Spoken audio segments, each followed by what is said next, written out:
Ketegangan Laut Cina Selatan berlanjut per hari ini yang menurut pengamat banyak orang pemerintah belum ada langkah antisipasinya. Kalau sudah seperti ini, rakyat agaknya akan dipertontonkan hal yang sama seperti COVID, yaitu bakal gagal. Ingat corona di bulan Januari dan Februari dibilang gak bakal masuk, malah mempromosikan pariwisata, malah membuka pintu virus masuk. Bagi saya ini seperti servo mekanismenya pengelola negara saat ini. Apa itu servo mekanisme? Yaitu sebuah hal yang negatif yang terjadi berulang-ulang dalam kehidupan seseorang. Ini seakan sudah menjadi bawaan nasib, bawaan pilihan bawah sadarnya pengelola negara ini. Servo mekanisme ini adalah sistem kehidupan yang melayani seseorang yang selalu berulang-ulang, dan semua ini sebenarnya ciptaannya sendiri. Kesialan-kesialan, kesusahan-kesusahan, masalah-masalah selalu berulang dan semodel. Servo mekanisme manusia cenderung menarik hal yang sama berulang-ulang karena pikiran bawah sadarnya sudah mempunyai program itu. Jadi ketika diperlihatkan peristiwa yang persis sama seperti perang di Laut Cina Selatan ini,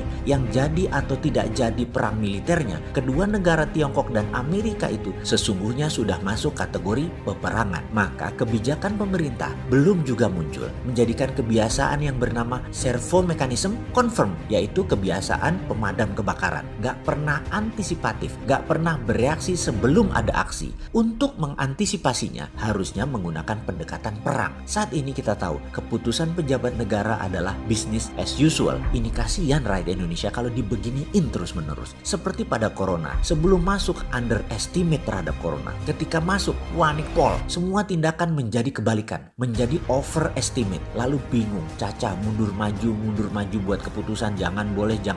Baru sekarang bulan ketiga redaan, minta damai dan mulai mau dinormalkan. Tetapi malah terlihat underestimate lagi terhadap COVID. Bingung dah, kalau di Laut Cina Selatan gimana? Hening, pemberitaan hening, bahkan kayak nggak paham. Baik medianya, kalaupun disiarkan seakan-akan menakut-nakuti warganya dan lebih baik tidak ditayangkan. Tetapi pejabat juga tidak directed, tidak memberikan petunjuk yang jelas. Kalau perang bagaimana? Apa merasa mentang-mentang pelurunya jauh terus nggak harus dipikirkan gitu? Jadi pendapat umum sama dengan melihat COVID dalam perang Laut Cina Selatan ini. Sebelum perang underestimate, ketika perang nanti pasti overestimate, pasti panik, pasti gelagapan. Saran bagaimana? Ada baiknya sebelum perang overestimate, penuh dengan persiapan, solutif dan antisipatif. Caranya ikut aktif, ambil posisi. Ambil bagaimana? Ikut perang gitu?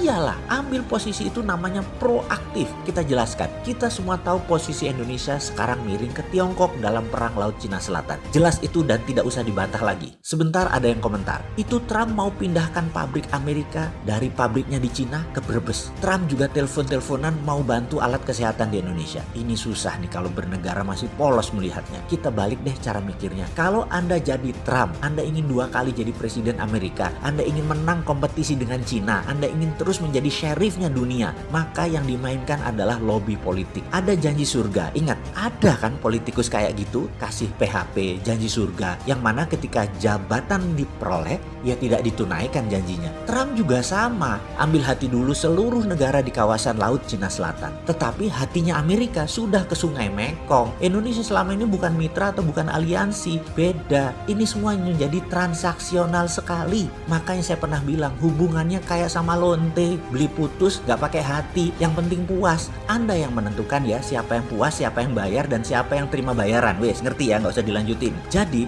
nanti ketika perang selesai, ya gak ada janji-janji tadi. Janji ya tinggal janji, persis lah seperti semua cowok yang punya mental maunya nidurin doang, puas tersalurkan. Sebelum sawah terlampiasi, wih, bulan kalau diminta dikasih kali. Air laut dikeringkan, besok kering tuh laut. Begitu dapat apa yang dimaui, belok dia. Mana ada loyalitas didapatkan dari hubungan transaksional? Mana ada cinta? Mana ada relationship? Kapan pacarannya? Kapan romantisnya? Terus ngarep dikawin gitu? Makanya kita jangan lenje-lenje gitu, jangan sok-sok cantik, sadarlah. Kita nih barang bekas, gak pernah ada ongkos perawatan, gak pernah nabur mau nuai. Kita harus ubah semua itu. Kita bisa ubah, gak ada kata telat. Apa yang harus kita lakukan? Begini solusinya, kasih penawaran yang tidak bisa kedua belah pihak tolak, tapi memerlukan cukup waktu untuk dikerjakannya. Kita semua tahu kekuatan Indonesia ada di choke point Selat Malaka. Dengan posisi choke point ini, Cina minta jangan kasih Amerika, lalu Amerika minta izin boleh pasang pangkalan di sana. Ini kuncinya. Kalau saya nih punya mandat. Maka jawabannya beda dengan apa yang dilakukan oleh pemerintah saat ini yang mengatakan bahwa kita negara bebas aktif, kami tidak berpihak, kami netral.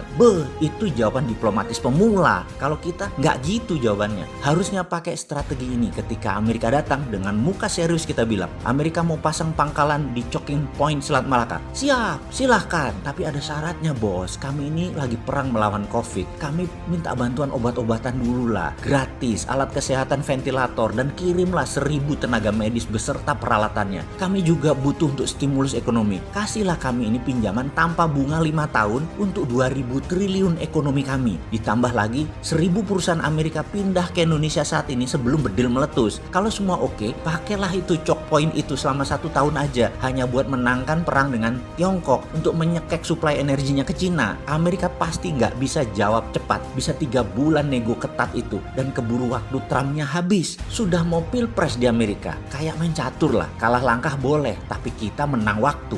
Ketika Tiongkok datang minta jangan izinkan Amerika buat pangkalan di Choking Point tersebut, kita bilang siap, tapi semua investasi di Cina, jalan tol, pelabuhan, potong 100% investasinya. Lu juga kagak rugi lah, orang Anda cetak uang sendiri pakai negaranya, nggak pakai modal, gratis semua, kita hitung nol deh. Termasuk investasi ekspor debt di Konawe sana, 50% buat BUMN Antam. Sebagai strategi oversight, ada unsur negara di dalam setiap bisnis strategis di Indonesia. Saya yakin Cina bingung jawabnya. Keduanya, Amerika dan Tiongkok, akan panik, gulung koming merayu dan bernegosiasi dengan Indonesia. Ini tawaran sulit mereka tolak, tapi sulit mereka kerjakan. Ujung-ujungnya keburu perang. Tapi pandangan mereka pada saat nanti Indonesia negara yang punya standpoint, punya postur. Mereka hormat nantinya karena kita tahu posisi kita. Kalaupun salah satunya memenuhi permintaan kita, kita dalam posisi menang juga daripada nggak dapat apa-apa kayak sekarang dan jadi bulan-bulanan. Sahabat, semoga bermanfaat informasi ini. Nggak pantas ya Sontoloyo ini ilmunya ya.